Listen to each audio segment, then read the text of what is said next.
Magandang araw mga bossing. So ngayong araw available tayo for 4x4 unit. Isa po itong Toyota Fortuner na 3.0 diesel engine automatic transmission. So sobrang dalang ng ganitong 4x4 unit. Isa po itong 2005 model, then mileage nito mga bossing 110 mga boss, no? So makikita mo to mga bossing, sobrang ano na to, kinis. And latag na to, loob at labas mga boss. Makikita mo na maingat talaga yung gumagamit nito previously o yung first owner mga bossing. So dito muna tayo sa front area. So sa headlight pa lang makikita mo na malinis yung kanyang mga headlight, no? Walang basag and clear na clear pa yan mga boss. Medyo naka-smoke lens lang siya mga bossing. Then ito pala mga bossing, binibigay lang to sa halagang 550,000 mga boss, no? As 4x4 panalong-panalo ka dito mga bossing. Although wala naman siya masyadong setup, all stock, pero ito mga bossing, brand new lahat ng gulong, naka R16 yung mags niya, naka 6 stud. Okay, then even pag light niyan mga boss is ganun din, walang basag and malinis pa yung lens niya. Then coding nito is Wednesday mga boss. Sa side, wala naman tama yung kanyang step board, chrome yung kanyang side mirror cover, then yung sa kanyang hood, no mga bossing, eto. Yan. So yung kanyang grill, and sa baba naman yung dalawang grill na yan is kulay green naman. Then chrome na rin yung kanyang door handle mga boss. And same time, meron yung roof rail, meron din siyang hood scoop. So original hood scoop to mga boss, no? Yan, so sa 4x4 lang talaga may ganyang hood scoop mga bossing. So most likely yung nilalagay ng iba sa mga 4x2, so accessories lang yun mga bossing. So 3.0 D4D mga boss. Kaya kung naghanap ka ng komportableng biyahe, smooth na performance, eto mga boss. Ito yung kanyang interior mga bossing. So before that, ikutan muna natin yung kanyang labas mga bossing. Yan, explain natin yan. Pinapakit ko lang ngayon, nakita nyo naman yung kanyang 2-din audio system mga boss, no? Naka Android na. So sa likuran, eto mga boss, makikita mo na napakakinis na ng unit, latag na yan. And eto, issue lang yan mga bossing, yung kanyang tint and yung kanyang sa mga bossing side mirror, yung power niya. So gumagana, mahina lang, pero possible contact lang. Sinabi ko na kay dealer mga boss, para nang sa ganon is pagkakuha to ng buyer mas smooth na mga bossing. Pero kung yun na talaga yun, so yun lang magiging issue mo, na at least naka-declare. So B variant to ng Toyota Fortuner mga bossing, kulay white yan. Kita mo naman kung gaano kalakas magtubig mga boss. So it means sobrang lakas ng aircon yan mga bossing. Alright, so tungo na tayo sa kanyang interior mga boss. Dito muna tayo sa kabilang side, no? Then same time, susunod natin yung kanyang engine bay. Yan. So eto mga bossing, naka-automatic climate control yan. Alright, cool door yung upuan, beige. Then even yung kanyang armrest, walang punit. Yan, 4x4 mga bossing. Okay, may selector ng 4x4. Meron din siyang rubber matting na kulay brown. Ito yung kanyang door panel mga boss. Chrome din yung kanyang door opener mga bossing. Then eto, cold door din siya. Original lahat ng mga bossing ha, ng bintana natin from Toyota yan mga boss. So ikutan na rin natin. Dual airbag mga bossing. Eto yung loob. Okay, napakalamig ng aircon mga boss. Yan. Okay, then tutungo tayo mamaya doon sa kabilang side. Yan mga bossing. So ito, sa 2-din audio system, connected ng Android, ng Bluetooth yan mga bossing, no? And meron na rin siyang Play Store.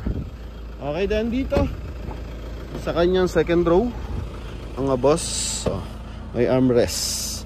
Kita mo naman presentable yung upuan mga boss. Okay, so sa paggamit mga bossing, napakaayos gumamit nung dati may-ari nito. Walang issue ng bangga mga bossing. As 4x4 siguro, ginamit lang tong minsan siguro ginagamit ng pang probinsya, mga gano'n, no? Pero yung pang off-road, mukhang hindi ginamit mga boss. Chrome accent sa kanyang door panel. Yan. Okay. Then eto, may ilang gamit lang. So ito yung mga panlinis natin. Yan, no? Okay, then eto is nagtatumble to mga bossing, yung ating third row. So kung gusto natin gamitin yan as compartment, pwede.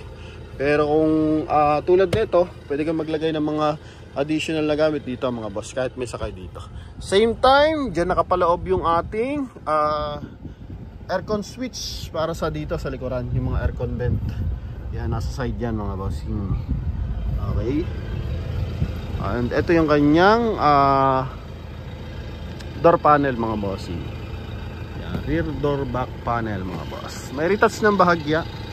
Pero parang naman mas kuminis mga boss, no? Pero walang issue ng mga bossing. Ano? Okay, so dito tayo, driver side. Window, yan mga boss, Toyota yan. Toyota. Ito pa, mga boss. Oh. Yan, ceiling nya, makinis na rin yung ceiling mga bossing. Okay.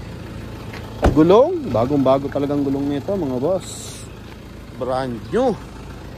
Okay. Then ito yung kanyang driver side. So power window. Yan, smooth release pa mga boss, even dito sa likuran. Yan. Okay.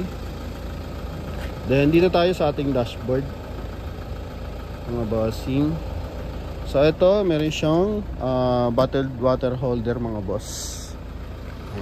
Steering wheel, so bagong upholstery rin. Yan, siguro nagkapunit-punit na to kaya pinapolstery. And ano na, presentable na. Ito naman yung kanya mileage, 110,456. Then may chrome line din dito, yung chrome accent. Yan mga boss. So may kita man na maingat gumamit yung dati may-ari. Door panel, ito mga boss, no? Chrome yan mga boss.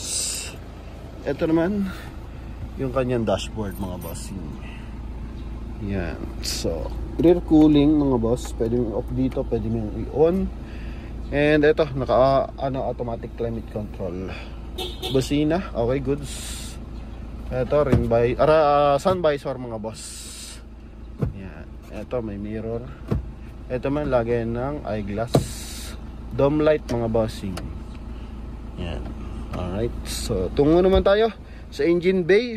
Pero before that, dito may dalawa siyang 12 volt socket para sa charging port or para sa dashcam mga bossing, no? Yan, excuse me. Then yung kanyang 2-din audio system mga bossing, nilagyan niya dito ng tag dito, polish black. Yan, then yung kanyang mga bossing, kanyang dito clock. Open natin yung ating engine bay. Yan. Sa tumatawag, so maya maya lang po mga boss. D4D yan mga boss. 3.0 na D4D. Okay. Kain lang natin mga boss. So eto, mapapansin mo yung kanyang insulator mga boss. Butas talaga yan mga boss. Kasi eto mapapansin mo, no? Yan, dito kasi itong 4x4 nilalagyan to ng snorkel mga boss. Kita mo yung nasa ibabaw na yung cooling system. And eto, so walang usok yan mga boss ha. Okay, usok mga boss. Sa ating mga bars na interesado, eto po, Toyota Fortuner na 3.0 D4D mga boss. Motolite yung battery mga boss. Walang issue ng bangga mga boss, ha? Okay. Sa ating mga bars na interesado, ito po yung ating Toyota Fortuner na 4x4 mga boss. Yan, kulay white. Okay, so lagyan nyo na lang to ng, para mas gumapo pa, lagyan nyo to ng roof rack mga boss. May roof rail na eh. Then additional pa dyan, naka full tint naman na to. Yun lang, so depende na lang kung ano pang gusto nyo add dito mga boss. Pero totally napakagwapo pa, kahit old model mga bossing, no? Yan, in same time performance na ito, win na win to mga boss. So yun lamang mga bossing, pasulyap natin ang ikot mga boss, no? Yan, sa test drive. So sa mga interesado, ito po yung ating Toyota Fortuner. Yan, B-Variant 4x4 unit mga boss. Thank you very much and God bless. Bye bye.